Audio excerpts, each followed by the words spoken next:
Quédese con nosotros que tenemos a un invitado estrella con nosotros. Él es el doctor Ángel Bello, psicólogo y es profesor también universitario catedrático. Señores, vamos a estar conversando con él en esta noche. Y en esta noche tenemos a un invitado especial. Él es el psicólogo Ángel Bello. Licenciado, bienvenido. No, muchas gracias. Para mí es un placer, pero además un honor compartir estos minutos con ustedes y con los amables televidentes. Muchas gracias por la invitación, de verdad que sí. Lo estoy disfrutando mucho. Usted es especialista en derechos humanos, profesor universitario, psicólogo. A mí me gustaría acotar un poquito porque me imagino que con el tema de la psicología que abarca tantos estadios de la persona, especialmente en el tema de la conducta, usted se ha visto enfrentando situaciones difíciles con muchas personas, ¿verdad que sí? Sí, realmente la psicología es todo un desafío, ¿no?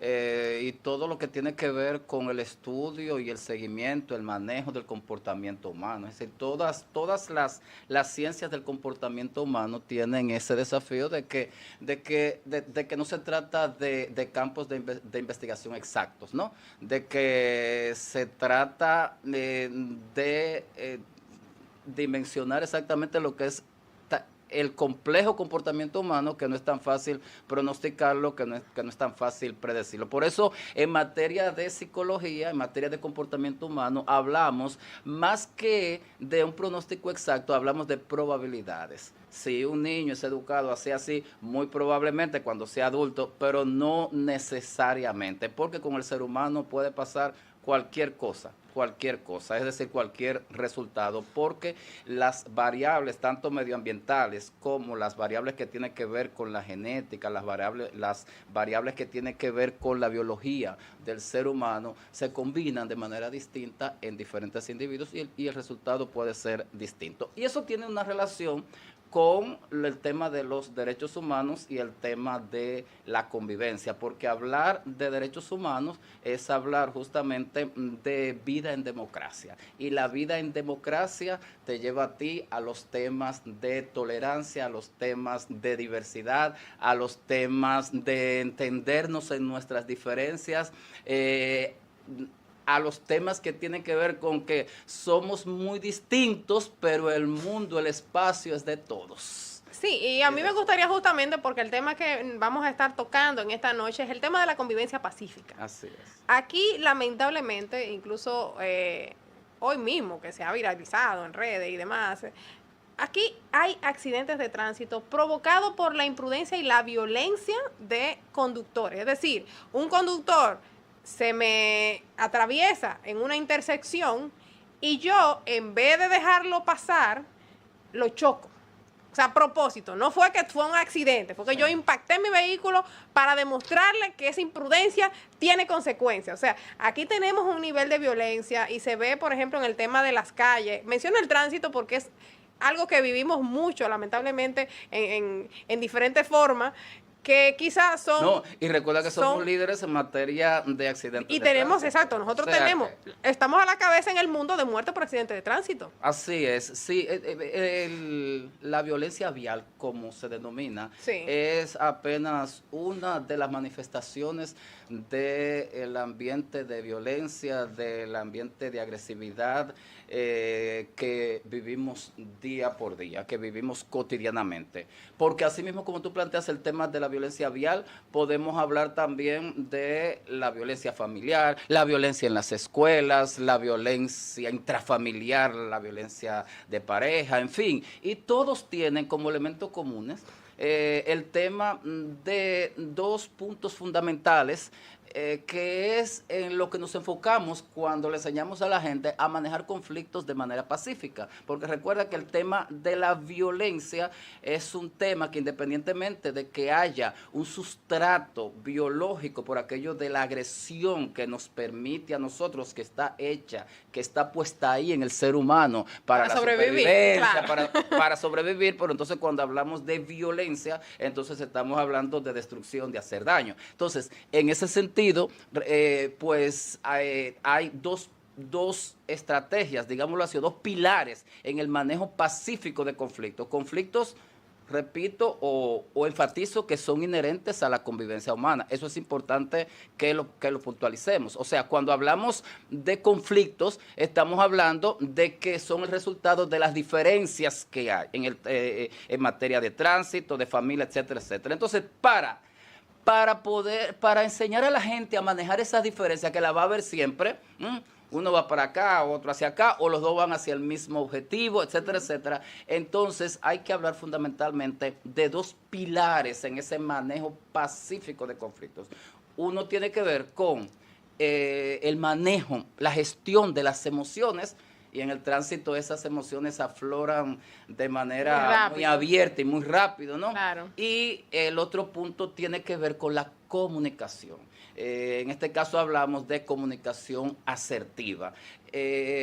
Dos campos del comportamiento humano que lamentablemente no pulula mucho en nuestro proceso de socialización. Es decir, en ese proceso en donde nosotros aprendemos a incorporarnos a los grupos, a la sociedad, a la familia, como yo digo, a ser gente. En eso no se hace mucho énfasis y por eso es que nos manejamos tan torpemente, dando como resultado ese tipo de consecuencias que tú planteas. Claro, pero estaríamos hablando de que esos dos puntos que usted mencionó, tanto el manejo adecuado de las emociones, como también el poder controlar los impulsos naturales también. Dialogar. Y dialogar y ser asertivos comunicativamente dependen casi en su totalidad, o bueno, no quizá en su totalidad, pero muy importantemente en la educación recibida en el hogar. Claro. ¿Estaríamos hablando de una deficiencia neural desde los cimientos de la familia? Claro que sí, y eso es al margen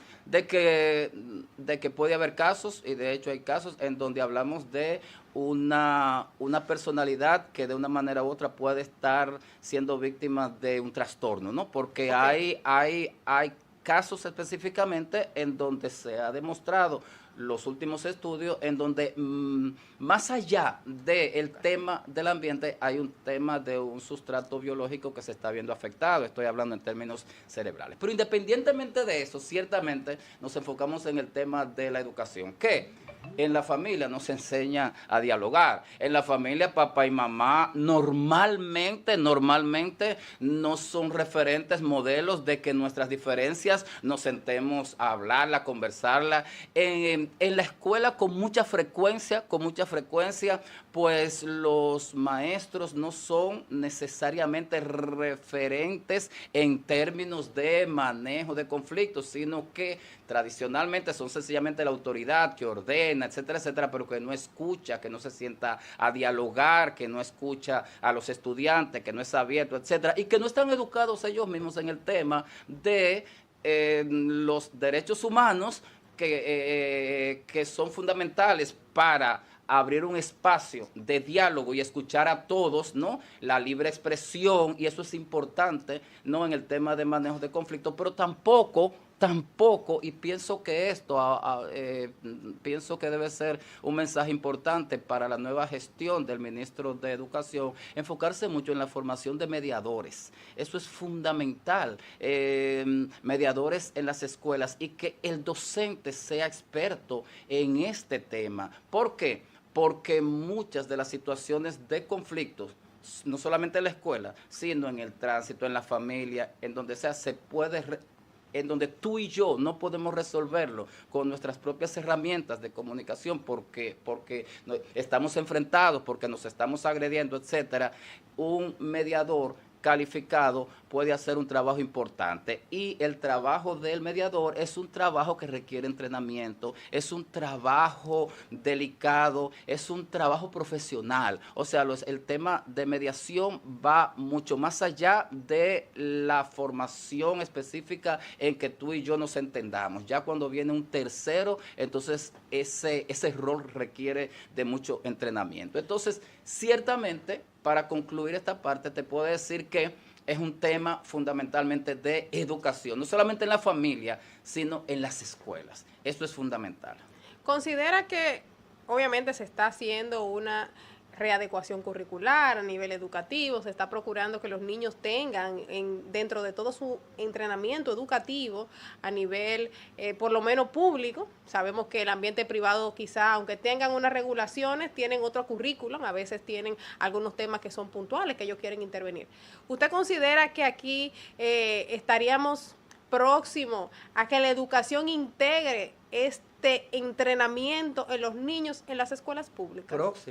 Próximo por lo menos, porque no sé si... No, yo aplaudo tu optimismo, porque mira qué es lo que pasa. Hay muy poca conciencia en ese sentido. Por ejemplo, te cuento que en mi tesis sobre la especialidad en derechos humanos, mi tema era educación en derechos humanos, justamente. Y yo, pues, desarrollé el estudio en una escuela pública. Esto amén de que he recorrido prácticamente el país entero trabajando en escuelas públicas con el tema justamente de manejo pacífico de conflictos.